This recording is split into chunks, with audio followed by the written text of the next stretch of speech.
ప్రాధాన్యత ఇవ్వాలి, డబ్బుకి ఎప్పుడు నేను ప్రాధాన్యత ఇవ్వను. నేను ఇచ్చింది బంధాలకు నేను ప్రాముఖ్యత ఇచ్చాను. మనిషి నుంచి మనిషి బంధం. నా గుండె నుంచి మీ గుండెకి 2 గుండెల దూరం అంతే. నేను ఏమి కోరుకోలే,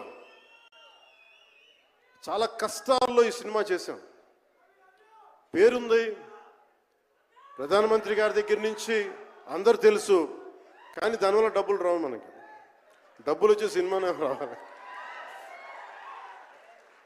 కానీ సినిమాని ఎలా చేస్తాం? మిమ్మల్ని రంజింప చేయాలి, మిమ్మల్ని ఆనందింప చేయాలి.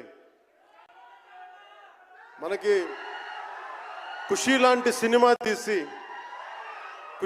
సినిమా తీసిన ఏం రత్నం గారు ఎప్పుడో 2017లో ఎప్పుడో సినిమా వచ్చి మీరందరూ తిడతా ఉంటారు కదా నన్ను, ఎంతసేపు రీమేకులు చేస్తావు అని. కరెక్ట్, ఏం చేయమంటారు చెప్పండి? మనకెవరు పెద్ద పెద్ద దర్శకులు లేరు. మన కింద నుంచి వచ్చిన వాళ్ళం. మనకి ఒక్క నిమిషం,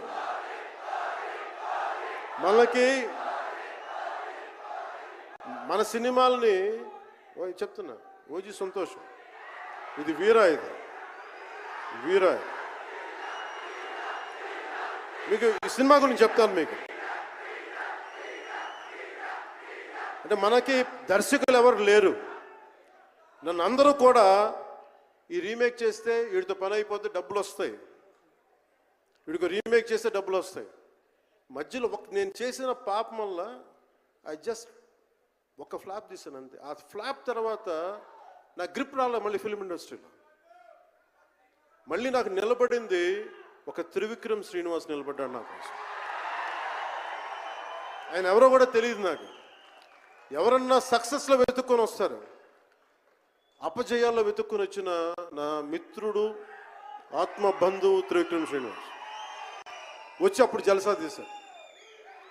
కష్టాల్లో ఉన్నప్పుడు లేదు, అడ్వర్సిటీ రివీల్స్ ట్రూ క్యారెక్టర్ అంటారు. కష్టాల్లో ఉన్నవాడే వచ్చినప్పుడు స్నేహితుడు. అలాంటి స్నేహితుడు నాకు భగవంతుడు త్రివిక్రమ్ శ్రీనివాస్ ద్వారా వచ్చాడు.